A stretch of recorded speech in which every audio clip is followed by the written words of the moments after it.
Bonjour à tous. Je ne nommerai pas toutes les personnes à remercier pour le colloque. Je vais plutôt essayer d'exprimer ma gratitude en restant dans les temps et en parlant lentement. Voilà, mais le cœur y est, donc un grand merci.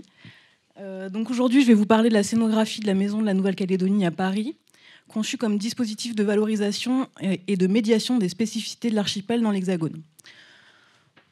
Donc vous savez comment je m'appelle. Ça c'est bon. Donc je suis calédonienne. Donc comme l'a dit Marianne, je suis philosophe de formation et j'ai fait un master en 2019 en médiation et médiatisation des savoirs. Donc dans le cadre de ce mémoire de recherche, j'ai souhaité m'intéresser aux représentations muséales de la culture kanak en France. Donc je disais, dans le cadre de ce mémoire, j'ai souhaité m'intéresser aux représentations muséales de la culture kanak en France, avec en tête la vision de Jean-Marie Tjibaou des objets ambassadeurs. Et l'une de ses préoccupations, que dit-on sur nous? Donc, je m'interrogeais sur ce qui est dit aujourd'hui par les mises en exposition contemporaines sur la culture kanak. Et là, oui. Donc, pendant cette période, j'ai été amenée plusieurs fois à visiter la Maison de la Nouvelle-Calédonie à Paris, pour consulter le centre de ressources notamment, mais aussi, je l'avoue, pour me sentir un petit peu chez moi. J'y ai découvert une installation singulière, avec des objets anciens exposés, mais aussi d'imposants poteaux du tour de case sculptés par des artistes contemporains. Donc, je vous ai mis un extrait des paroles prononcées lors de la coutume de remise de ces œuvres au directeur de la structure, qui illustre l'intérêt qu'a suscité en moi cette installation. Auparavant, des objets anciens ont été pris pour se retrouver dans les musées en métropole. Aujourd'hui, des enfants du pays ont engagé une démarche qui tient compte de la construction identitaire de la Nouvelle-Calédonie. La Maison de la Nouvelle-Calédonie nous a officiellement et avec politesse demandé ces sculptures. Demain, ces poteaux seront nos ambassadeurs dans le 1er arrondissement de Paris. Et en découvrant ensuite la richesse symbolique de cette mise en espace, j'ai décidé de consacrer mon mémoire, avec une direction donc sciences de l'information et de la communication, à la sémiotique de cette scénographie. Donc, si vous le souhaitez, le mémoire est téléchargeable sur la plateforme Duma et on trouve un poster synthétique sur le site du Festival de la muséologie de l'association Métis. Une partie de mon analyse s'est appuyée sur des entretiens. Aujourd'hui, je vais en citer principalement 2 qui vont parfois se mêler un petit peu à mon propos. Donc, d'une part, mon échange avec Joël Viratel, qui a œuvré à la conception et à la médiation du parcours en tant que directeur de la structure de 2006 jusqu'à son décès en 2022. Et d'autre part, mon entretien avec Emmanuel Casarero, qu'on aime tous beaucoup ici et qui a été beaucoup cité pendant le colloque, et qui est président donc, du musée du Quai Branly et qui est familier du lieu, notamment parce que la Maison de la Nouvelle-Calédonie a soutenu et hébergé Roger Boulet et lui-même pendant le travail d'inventaire du patrimoine dispersé. Une des missions principales de la Maison de la Nouvelle-Calédonie est le soutien, de façon assez polyvalente, aux Calédoniens, porteurs de projets, expatriés, étudiants, en parcours de soins.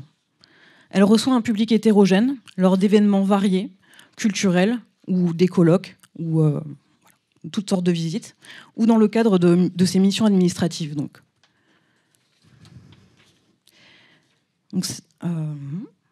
Sa mise en espace a donc la particularité...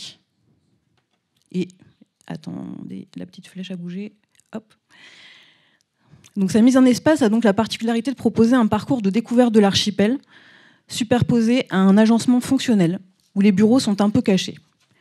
Comme en Calédonie, selon Joël Viratel, où l'essentiel est souvent un peu caché et où il faut savoir où chercher. La scénographie, qui se veut représentative de l'archipel, se présente comme un chemin initiatique qui s'adresse à tous et que chacun pourra aborder selon ses préalables. Pour cela, le dispositif se fait manifestation d'une parole plurielle dont les différentes dimensions s'entrelacent à l'image de ces différentes strates symboliques. Pour commencer, c'est une parole scénarisée dans l'espace, une exposition comme langage, texte, objet communicationnel. Par l'usage de cartels, de supports de médiation et par la disposition des objets exposés, la configuration du parcours, elle vise à transmettre un message. Et ce message, c'est avant tout une vision plus juste de l'archipel. Il s'agit d'expliquer ses richesses et ses spécificités, notamment d'un point de vue institutionnel. La Maison de la Nouvelle-Calédonie est le lieu de nombreuses visites protocolaires de délégations officielles. On y trouve aussi des bureaux pour les élus en déplacement dans l'Hexagone. Elle est intimement liée à l'histoire institutionnelle de la Nouvelle-Calédonie, puisqu'elle naît au lendemain des accords de Matignon. Elle est alors la maison commune des Calédoniens, et elle représente l'autonomisation des institutions de l'archipel et son nouveau rapport avec la France.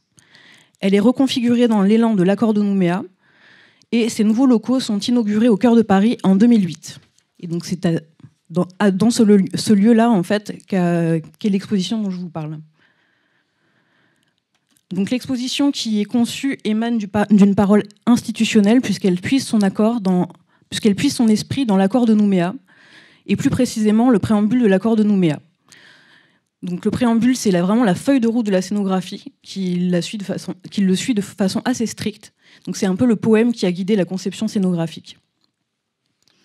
Donc ce parcours va servir notamment à faire la médiation auprès des visiteurs officiels de l'histoire particulière de l'archipel, qui est engagé dans un processus de décolonisation du peuple autochtone.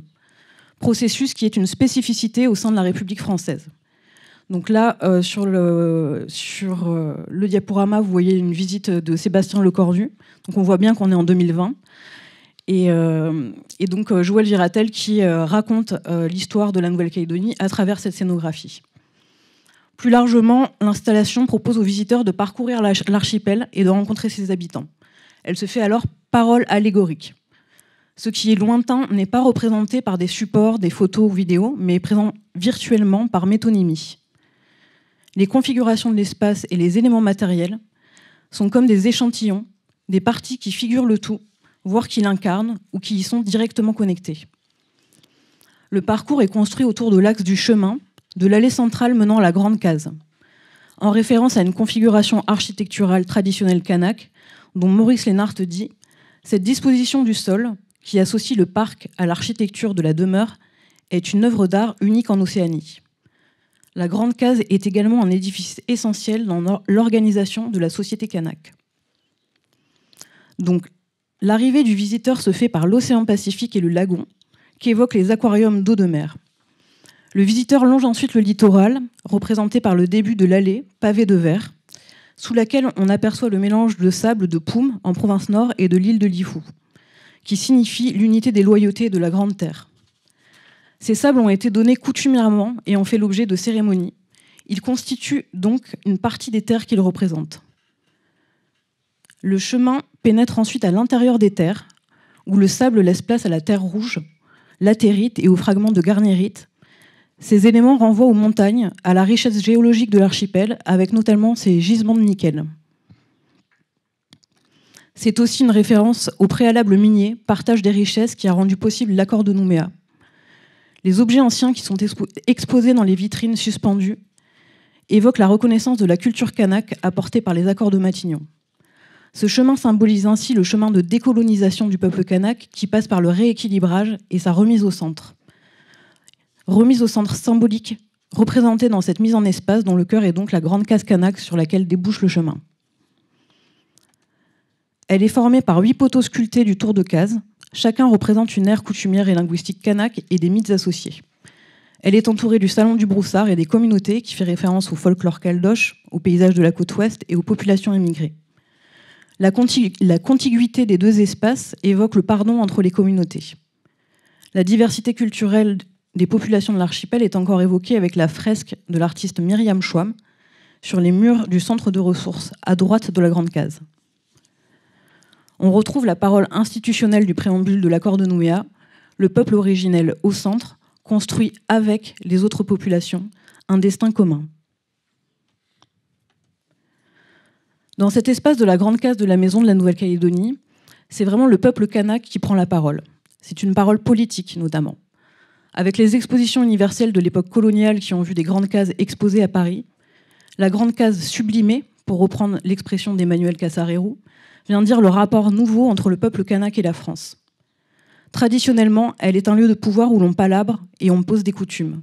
C'est une fonction que la grande case de la maison de la Nouvelle-Calédonie revêt en partie, puisque c'est un lieu de discours, de coutumes, où l'on reçoit des visites officielles. Les poteaux sculptés, que l'on surnomme les hommes debout, sont des ambassadeurs qui portent la parole du peuple kanak à Paris. Pour la petite parenthèse, car ce n'est pas commun, ils sont l'objet d'une chanson du groupe Kaori, un groupe calédonien que peut-être certains connaissent, qui s'appelle Les Hommes Vivent Debout. C'est un peu la bande-son de la scénographie. Les artistes s'en font le relais sur les ondes et lors de concerts. Donc les poteaux ont été sculptés par des artistes désignés par les coutumiers lors d'une résidence au centre culturel de Yingen. Leur parcours est jalonné de coutumes. Parmi elles, une coutume au clan propriétaire des terres sur lesquelles ils sont sculptés pour demander la permission d'accueillir les copeaux qui vont s'y décomposer. Dans la tradition kanak, le bois a une valeur sacrée. Il est considéré comme vivant et habité par les ancêtres. Aussi, les copeaux de bois sculptés ont valeur égale avec les œuvres et sont connectés à elles. Comme l'expliquait Joël Viratel, les copeaux sont une partie des poteaux qui se mélangent avec les morts, qui se mélangent avec les ignames, qui se mélangent avec la pensée de Chibaou, qui se mélangent avec plein de choses. L'enracinement des poteaux, dit-il, il est vivace ici à Paris parce qu'il y a les copeaux dans la terre de Yingen. Appréhender cette dimension, selon lui, c'est avoir une meilleure compréhension de la complexité de la pensée kanak, qui est une pensée globale et magique, dans laquelle l'infiniment petit rejoint l'infiniment grand. Les motifs sculptés qui représentent les mythes fondateurs spécifiques aux aires coutumières sont dictés par les ancêtres. Pour reprendre les paroles du groupe Kaori, les sculpteurs gravent en creux la parole des vieux. Les poteaux considérés comme vivants sont porteurs de cette parole, comme en témoigne la coutume de remise des poteaux dont voici quelques extraits. Et je vais en profiter pour boire quelques gouttes.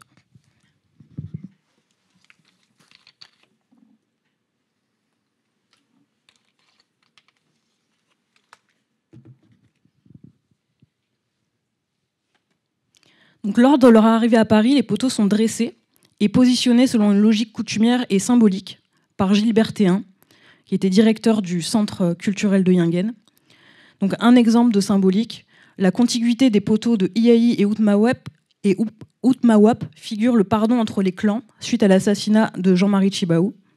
Et le masque du deuilleur sculpté sur le poteau représente la mort du grand chef. La symbolique du positionnement et des motifs des poteaux est riche, mais une infime partie seulement est révélée, car leurs significations appartiennent au clan.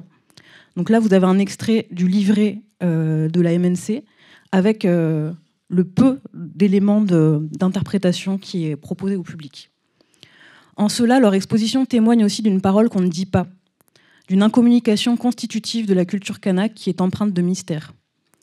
Donc, eux-mêmes médiateurs sans mots des mythes kanak, les poteaux font l'objet d'une médiation orale par le directeur de la maison Joël Viratel, qui se disait lui-même intarissable sur le sens des sculptures, qui sont pour lui des livres ouverts à décrypter. La notion de médiation se retrouve dans différentes dimensions de la scénographie. Elle est médiation d'une pluralité de voix, d'une diversité de discours sur la Nouvelle-Calédonie, que synthétise Joël Viratel à partir d'échanges avec des coutumiers, des politiques, des Calédoniens, lors de la conception scénographique. Cette construction de sens est ensuite rendue visible par la mise en espace et sa lecture est actualisée par le directeur qui la raconte aux visiteurs. Telle la parole du mythe, le sens s'enrichit et s'interprète de façon évolutive. La polysémie de la scénographie de la Maison de la Nouvelle-Calédonie, avec les différents sens que prennent le chemin, est aussi l'expression d'une médiation au sens d'une recherche de consensus. La superposition des symboles est fédératrice, permet de s'adresser à tous dans une parole qui fait communauté. Ce chemin initiatique peut être redécouvert à chaque visite. Il ne fonctionne pas sur un mode linéaire comme une suite d'objets dans un musée. L'exposition n'use pas d'un mode de communication démonstratif ou argumentatif. Selon Joël Viratel, la scénographie de la Maison de la Nouvelle-Calédonie, où l'on déambule et où l'esprit serpente dans un univers de symboles, se rapproche davantage d'une pensée kanak, spiralaire et mythique, que d'une pensée rationnelle occidentale. La perception même des éléments de l'exposition se fait progressivement, ce qui, selon Emmanuel Casarerour, est représentatif de l'archipel, qui ne se laisse pas découvrir d'un premier regard. Il émane des poteaux de la Grande Case une parole autre, selon lui, qui vous parle d'une autre manière, dans une autre langue, avec une autre sensibilité. Les poteaux de la Grande Case ont un statut particulier, indépendant de leur statut d'objet exposé. Ils ont une fonctionnalité sociale qui les rend vivants, comme les poteaux dans une case.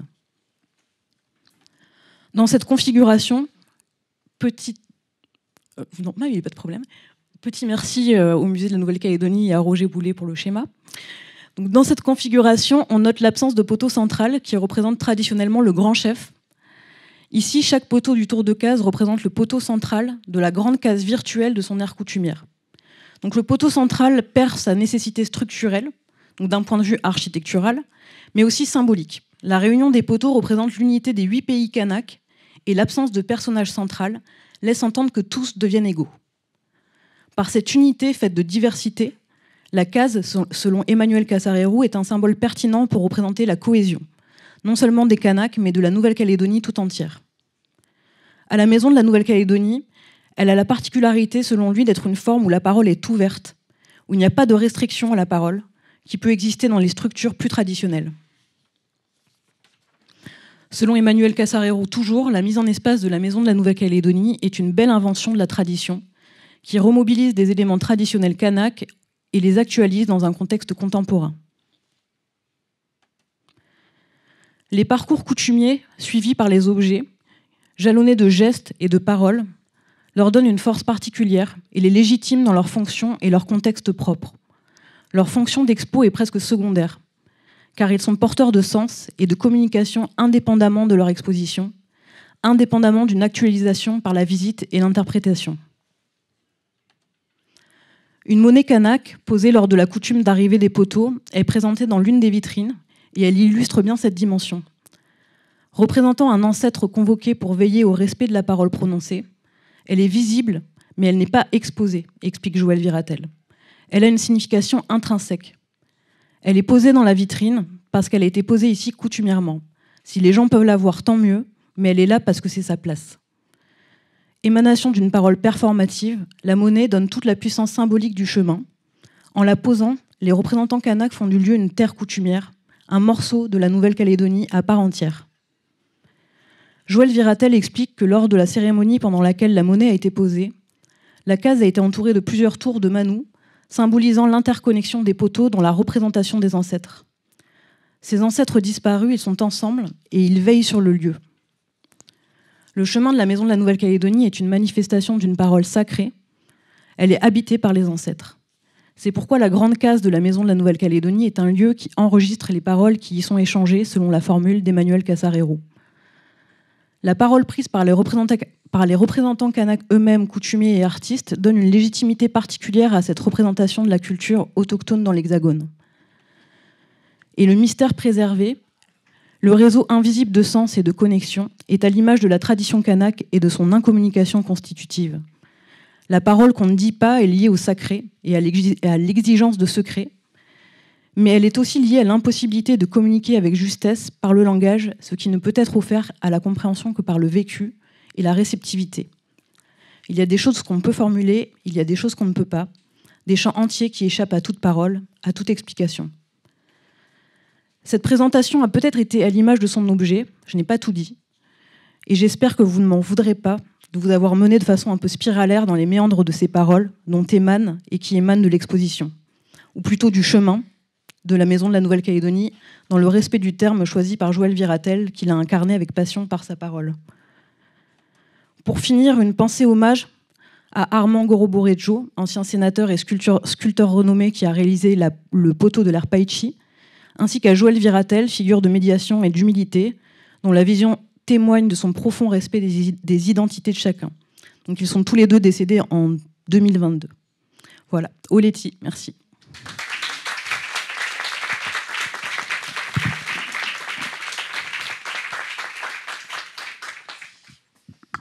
Merci beaucoup, Cassandre. Est-ce que nous avons des questions sur le chat ou dans la salle ?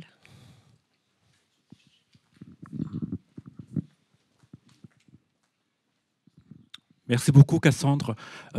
J'ai malheureusement pas mis les pieds je n'ai pas visité la Maison de la Nouvelle-Calédonie et je ne sais à quand remonte ta dernière visite physique au sein de l'établissement. Est-ce qu'il y a une partie aujourd'hui consacrée aux autres communautés de la Nouvelle-Calédonie, physiquement présents à travers des objets ?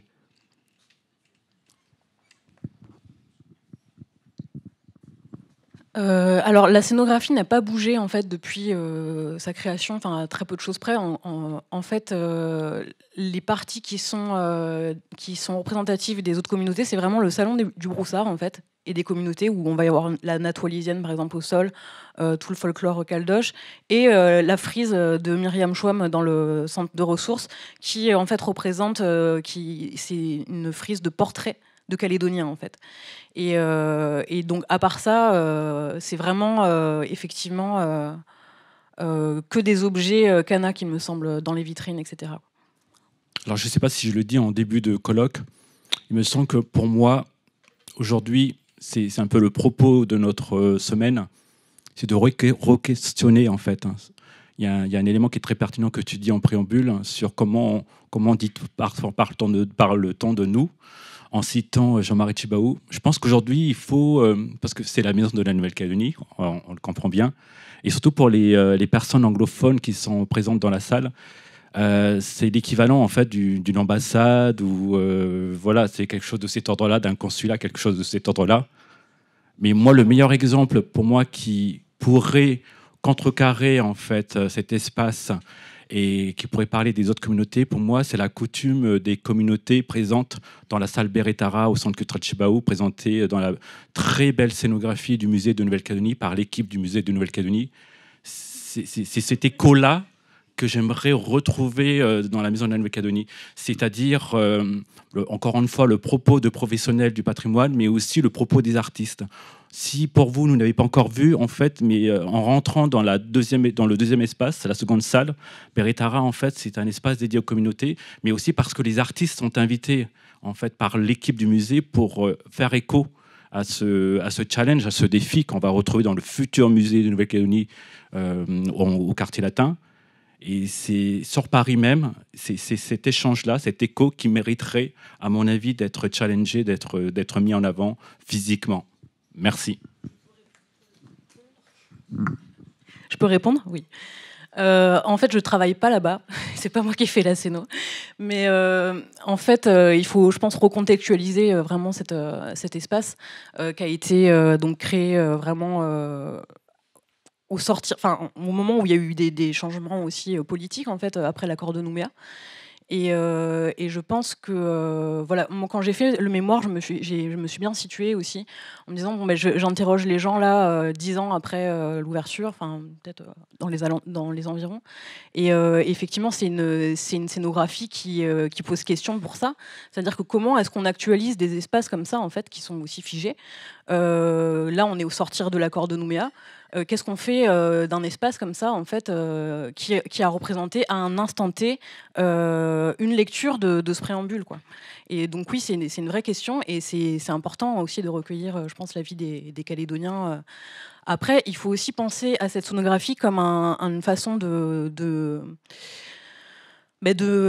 médier en fait un parcours institutionnel qui était complètement méconnu en fait au moment où ça a été construit. C'est-à-dire que quand ils ont fait l'audit de l'ancienne maison de la Nouvelle-Calédonie et qu'ils sont allés parler un petit peu aux interlocuteurs métropolitains là-bas, ils se sont rendus compte que personne connaissait les accords de Nouméa en fait, quoi. Tout le monde était sur les événements et était resté sur une histoire très ancienne en fait. Donc ils ont vraiment construit cette scénographie en se disant ben non, nous on veut valoriser notre histoire, on veut valoriser les spécificités institutionnelles pour que quand les politiques y viennent, ils rentrent, ils soient un peu en Calédonie et ils aillent sous la case, quoi. Donc il y avait vraiment aussi cet objectif-là à ce moment-là, quoi, pour recontextualiser un petit peu, quoi.